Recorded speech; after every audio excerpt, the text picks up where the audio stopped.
Hi friends, welcome back to my channel. ఈరోజు ఒక special రెసిపీతో మేము ముందుకు వస్తున్నానండి. చాలా బాగుంటుంది. నాన్ వెజ్ లవర్లు, అందులో సీ ఫుడ్ లవర్స్కి చాలా రుచికరమైన రెసిపీ అనమాట ఇది. అదే రొయ్యలతో దమ్ బిర్యానీ పర్ఫెక్ట్గా మన ఇంట్లో ఎలా చేసుకోవాలో మీకు ఈ వీడియోలో చేసి చూపిస్తాను. ఇది చాలా టేస్టీగా ఉంటుందండి. ఈజీగా చేసుకోవచ్చు. టేస్ట్ కూడా చాలా బాగుంటుంది. అందుకని వీడియోని ఎక్కడ స్కిప్ చేయకుండా చివరి వరకు చూడండి.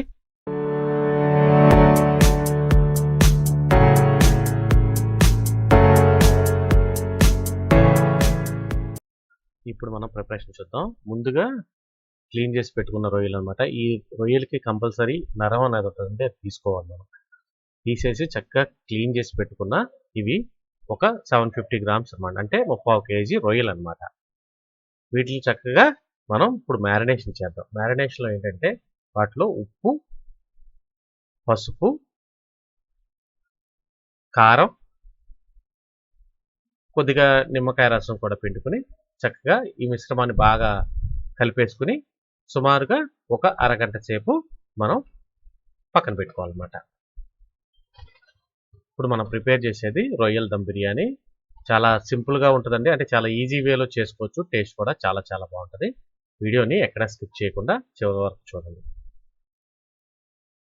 మనం రైస్ కూడా చక్కగా ఇప్పుడు వాష్ చేసుకుని దీన్ని కూడా ఒక అరగంట పక్కన పెట్టుకోవాలి. అంటే రైస్ ఎలా క్వాంటిటీ మనం తీసుకుంటున్నాం అంటే రొయ్యలు ఇందాక 750 గ్రామ్స్ తీసుకున్నాం, అదే క్వాంటిటీలో మనం రైస్ కూడా తీసుకోవాలన్నమాట. ఈ రైస్ని చక్కగా, అంటే ఇది ఎక్స్ట్రా గ్రెయిన్ బాస్మతి రైస్, ఈ దమ్ బిర్యానీకి బాస్మతి రైస్ అయితేనే చాలా బాగుంటుంది. చక్కగా ఈ రైస్ని ఒక గిన్నెలో వేసుకుని దాన్ని 2-3 సార్లు వాష్ చేసుకోవాలన్నమాట. వాష్ చేసేసుకుని దానికి సరిపడా నీళ్లు పోసుకుని ఒక అరగంట సేపు మనం పక్కన పెట్టుకోవాలి. నార్మల్ రైస్తో కూడా చేసుకోవచ్చు, కానీ బాస్మతితో చేసుకుంటేనే దమ్ బిర్యానీ మజా వస్తుంది అనమాట. అందుకని నేను బాస్మతి రైస్ వాడుతున్నా. మీరు కావాలంటే మామూలు రైస్ కూడా వాడుకోవచ్చు. ఇప్పుడు మనం ప్రిపరేషన్ చూద్దాం. ముందు అడుగు మందంగా ఉన్న ఒక పాత్ర పెట్టుకుని దానిలో ఆయిల్ పోసుకోవాలి. నాన్ వెజ్ రెసిపీస్కి అంటే బిర్యానీకి వాటికి కూడా కొద్దిగా ఆయిల్ ఎక్కువ పడుతుంది. ఈ ఆయిల్తో పాటు మనం నెయ్యి కూడా యాడ్ చేసుకుంటే చాలా మంచి ఫ్లేవర్ వస్తుంది అనమాట. ఈ నెయ్యి వల్ల మనకి మంచి అరోమా వస్తుంది అనమాట. బిర్యానీ తింటున్నప్పుడు ఆ నెయ్యి ఫ్లేవర్ తగిలితే చాలా బాగుంటుందండి. చక్కగా ఈ ఆయిల్ కూడా వేడెక్కిన తర్వాత ఇప్పుడు ఇందులో మనం బిర్యానీ స్పైసెస్ యాడ్ చేసుకుందాం. ముందుగా జీలకర్ర వేసుకోండి, అలాగే చెక్క, లవంగ మొగ్గ, యాలక్కాయలు, ఇవన్నీ బిర్యానీకి సంబంధించిన స్పైసెస్ అన్ని వేసుకుని ఇవి కూడా చక్కగా దోరగా వేగనివ్వాలన్నమాట. ఈ బిర్యానీ స్పైసెస్ అన్ని చక్కగా వేగగానే మంచి సువాసన వస్తుందన్నమాట. ఆ స్టేజ్లో మనం కట్ చేసి పెట్టుకున్న ఉల్లిపాయలు, అంటే నిలువుగా తరుక్కుని కట్ చేసి పెట్టుకున్న 2 ఉల్లిపాయలు అనమాట. ఈ ఉల్లిపాయలు కూడా వేసుకుని ఈ ఉల్లిపాయలు చక్కగా గోల్డెన్ బ్రౌన్ వచ్చే వరకు వేగాలన్నమాట. ఈ ఉల్లిపాయలు చక్కగా వేగాలంటే కొద్దిగా సాల్ట్ వేసుకుంటే తొందరగా మనకి వేగిపోతాయి అన్నమాట. ఇప్పుడు ఇందులో మనం పచ్చిమిరపకాయలను చక్కగా గ్రైండ్ చేసి పెట్టుకున్నాం. ఈ పచ్చిమిరపకాయల పేస్ట్ కూడా ఇందులో వేసుకోవాలన్నమాట. పచ్చిమిరపకాయల పేస్ట్ వల్ల వచ్చే కారం చాలా రుచికరంగా ఉంటుందండి. అట్లాగే ఇంకో విషయం ఏంటంటే, మామూలుగా ఎండుమిరపకాయల కారం తింటే కొంతమంది గ్యాస్ట్రిక్ ట్రబుల్ అని అంటుంటారుగా, అలా కాకుండా ఈ పచ్చిమిరపకాయల కారం గ్యాస్ రాదనమాట. చాలా టేస్ట్ కూడా చాలా బాగుంటుంది. అలాగే ఇప్పుడు ఇందులో టమాటాలు, కొత్తిమీర, పుదీనా కూడా కలిపి ఒక పేస్ట్ లాగా చేసుకుని ఆ పేస్ట్ కూడా మనం ఇందులో వేసుకోవాలి. ఇది కూడా మంచి రుచితో పాటు మంచి ఫ్లేవర్ కూడా మన బిర్యానీకి ఇస్తుంది అనమాట. చూడండి, ఉల్లిపాయలు చక్కగా వేగినాయి. ఈ స్టేజ్లో మనం ఏంటంటే అల్లం వెల్లుల్లి పేస్ట్ యాడ్ చేసుకోవాలన్నమాట. ఈ అల్లం వెల్లుల్లి పేస్ట్ ఎప్పుడు గుర్తుపెట్టుకోండి, ఫ్రెష్గా ప్రిపేర్ చేసేసుకుంటేనే కూరకి మంచి ఫ్లేవర్ వస్తుంది అనమాట. ఆ ఘాటు తరం మనకు తెలుస్తుంది. అదే నిలవబెట్టింది అయితే మనకు అంత ఘాటు రాదనమాట. ఇంకా ప్రిపేర్ చేసుకున్నాక టమాటా, కొత్తిమీర, పుదీనా పేస్ట్ కూడా చక్కగా పేస్ట్ చేసుకుని ఇది కూడా పచ్చి వాసన పోయేదాకా చక్కగా వేగనివ్వాలన్నమాట. ఇది కూడా ఒక అద్భుతమైన ఫ్లేవర్తో పాటు ఒక సరికొత్త రుచి ఇస్తుంది అనమాట. దమ్ములో ఒక రుచిని మీకు తెలియజేస్తుంది అనమాట. చక్కగా దీన్ని కూడా పచ్చివాసన పోయేదాకా వేగనివ్వాలి. చూడండి, మన మసాలా అంతా చక్కగా వేగిపోయింది కదా. ఇప్పుడు కొత్తిమీర, పుదీనా వేసుకుని ఇవి కూడా చక్కగా కాసేపు, అంటే ఒక 10 సెకండ్లు మగ్గనివ్వాలన్నమాట. చూడండి, ఉల్లిపాయలు, అల్లం చక్కగా వేగిపోయినాయి. ఇప్పుడు ఇందులో కారం, పసుపు, బిర్యానీ మసాలా, గరం మసాలా, ధనియాల పొడి, జీలకర్ర పొడి ఇవి వేసేసుకుని చక్కగా వీటిని కూడా వాటితో బాగా చక్కగా మిక్స్ అయ్యేట్టు కలుపుకోవాలన్నమాట. కలుపుకొని త్వరగా వేగనివ్వాలి, ఎందుకంటే బాగా వేగితే చేదు వస్తుందన్నమాట. వేగకుండా మాడకుండా ఉండేటట్టు చక్కగా వేపుకోండి. ఈ స్టేజ్లో మనకు రుచికి సరిపడినంత ఉప్పు యాడ్ చేసుకోండి. ఈ ఉప్పు కూడా కరిగే వరకు చక్కగా మసాలాని కలయబెట్టుకోండి. ఆ తర్వాత మజ్జిగ చీల్చుకున్న ఒక 4 పచ్చిమిరపకాయలు వేసుకోండి. మంచి ఫ్లేవర్ ఉంటుంది తినేటప్పుడు. పచ్చిమిరపకాయలతో పాటు బిర్యానీ బయట తింటుంటే చాలా చాలా బాగుంటుంది అన్నమాట. ఇప్పుడు పెరుగు.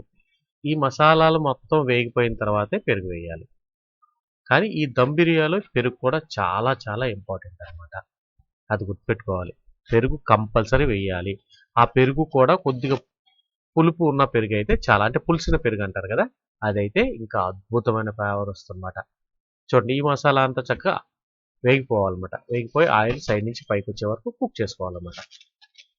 చూడండి, ఇప్పుడు మనం మ్యారినేషన్ చేసి పెట్టుకున్న ఈ రొయ్యల్ని అందులో వేసుకుని చక్కగా కలుపుకుంటూ వేపుకోవాలన్నమాట. నేను రొయ్యలు మీడియం సైజు రొయ్యలు తీసుకున్నానండి. మీరు కావాలంటే పెద్ద సైజు రొయ్య కూడా తీసుకోవచ్చు. మీడియం సైజు రొయ్య అయితే తినడానికి రుచిగా ఉంటుంది. పంటికి చక్కగా ఒక రొయ్య కరెక్ట్గా సరిపోతుంది అన్నమాట. కుక్ అయ్యేటప్పుడు మనకు వాటర్ అనేది వస్తుంది రొయ్యలోంచి. ఆ వాటర్ కూడా డ్రై అయిపోయిన తర్వాత ఇందులో మనం కొద్దిగా వాటర్ యాడ్ చేసుకుందాం.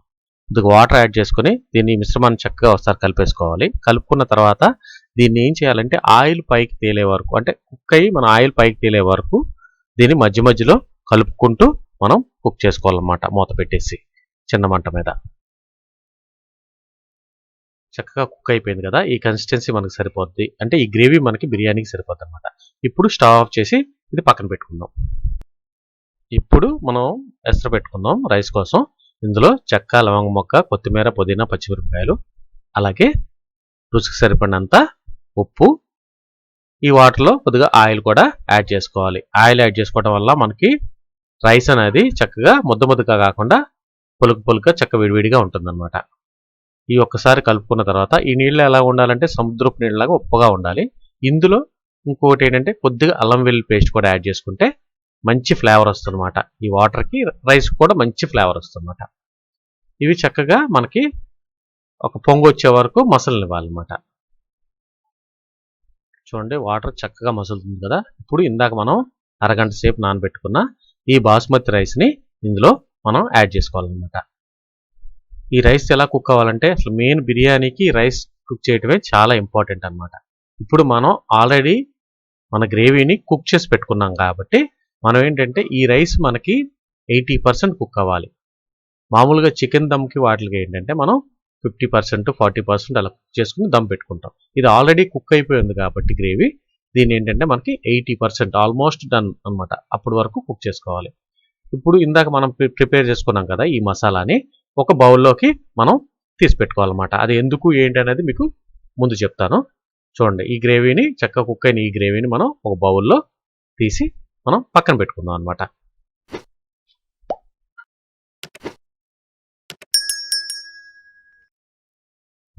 ఇప్పుడు మనం రైస్ చెక్ చేసుకుని కుక్ అయిందో లేదో చూసుకున్న తర్వాత మనం లేయర్ల కింద మనం దీని మీద వేసుకుందాం అనమాట. మామూలుగా రెగ్యులర్గా దమ్ బిర్యానీకి ఎలా లేయర్లు వేసుకుంటామో ఇది కూడా అంతే, సేమ్ ప్రాసెస్. కాకపోతే ముందు ఆ గ్రేవీని మనం కుక్ చేసుకున్నాం అనమాట. చూడండి, ఈ విధంగా లేయర్ల కింద వేసేసుకోవాలి. వేసేసుకున్న తర్వాత ఇందాక మనం తీసి పెట్టుకున్నాం కదా కర్రీ, ఆ కర్రీని మనం దీని మీద చక్కగా ఒక లేయర్ కింద వేసుకోవాలన్నమాట. కింద కర్రీ ఉంది, మధ్యలో కూడా ఈ కర్రీ వేసుకుంటాం అనమాట. ఏమవుతుందంటే అప్పుడు చక్కగా ఈ రైస్కి ఈవెన్గా ఆ మసాలాలన్నీ పడతాయి, మంచి ఫ్లేవర్ వస్తుంది. రైస్ మొత్తం ఒక అద్భుతమైన ఫ్లేవర్ వస్తుంది అనమాట. అందుకోసమే ఈ విధంగా మనం అలా లేయర్ల కింద వేసుకుంటాం అనమాట. చూడండి, ఆ కర్రీ మొత్తం అలాగా ఒక లేయర్ వేసేసుకుని దాని మీద మళ్ళీ రైస్ వేసేసుకుని మనం ఈ రైస్ మొత్తం ఇంకొక లేయర్ కింద వేసేసుకున్న తర్వాత దాని మీద చక్కగా కొత్తిమీర, పుదీనా, అలాగే కొద్దిగా గరం మసాలా కూడా చల్లుకుని నెయ్యి కూడా యాడ్ చేసుకోవాలి. నెయ్యి యాడ్ చేసుకుంటేనే దమ్ము మూత తీసినప్పుడు ఆ ఫ్లేవర్ మనకి చక్కగా మన ముక్కుకు మంచి సువాసన తగులుతుంది అనమాట. అప్పుడే మనకి తెలిసిపోతుంది ఆ బిర్యానీ టేస్ట్ ఎలా ఉంటుంది అన్నది. ఆ వాసన బట్టే మనం ఆ బిర్యానీ మనం టేస్ట్ చెప్పొచ్చు అనమాట. అంత ఫ్లేవర్ఫుల్గా ఉంటుంది. నెయ్యి కంపల్సరీ వేసుకోండి. నెయ్యి లేని వాళ్ళు స్కిప్ చేసుకోండి. కాకపోతే నెయ్యి వేస్తే అద్భుతమైన ఫ్లేవర్తో పాటు మంచి అరోమా వస్తుంది అనమాట బిర్యానీకి. ఇప్పుడు మనం దమ్ పెట్టేసుకుందాం. చక్కగా నా దగ్గర అయితే అల్యూమినియం ఫాయిల్ అయిపోయింది, నేను అందుకనే న్యూస్ పేపర్ పెట్టాను. న్యూస్ పేపర్ పెట్టినా కూడా అద్భుతమైన దమ్ వస్తుంది అనమాట. చూడండి, ఈ విధంగా మనం అడ్జస్ట్ చేసుకుని దాని మీద కొద్దిగా బరువు పెట్టేసుకోవాలి. పెట్టుకున్న తర్వాత ఇది ఎలా కుక్ చేసుకోవాలంటే నేను ఒక 5 minutes హై ఫ్లేమ్ మీద కుక్ చేసుకోవాలి. మిగతా 15 మినిట్స్ లో ఫ్లేమ్ మీద అనమాట. A few moments later. మనం చెప్పిన టైం అయిపోయిన తర్వాత దీన్ని సుమారుగా ఒక 15 నుంచి 20 నిమిషాలు అలా వదిలేయాలండి. వదిలేసిన తర్వాతే అప్పుడు దాని మీద ఉన్న ఆ దమ్ముకు పెట్టిన ఆ పేపర్ తీయాలి. ఎందుకంటే ఆ దమ్ము మీద మనం స్టవ్ ఆఫ్ చేసిన తర్వాత చక్కగా ఒక 20 మినిట్స్ పెడితే ఇంకా మంచిగా చక్కగా కుక్ అవుతుంది అనమాట లోపల. చూడండి రైస్ అద్భుతంగా వచ్చింది. ఫ్లేవర్ మాత్రం సూపర్ అనమాట. చాలా ఎక్సలెంట్గా వచ్చింది. చూసారా? వీడియో నచ్చిందా? నేను చాలా కష్టపడి వీడియో తీసిన ఫ్రెండ్స్, కొద్దిగా సబ్స్క్రైబ్ చేసుకోండి. అలాగే వీడియోకి లైక్ చేయండి. మీ అభిప్రాయాన్ని కామెంట్ సెక్షన్లో తెలియజేయండి. Thanks for watching.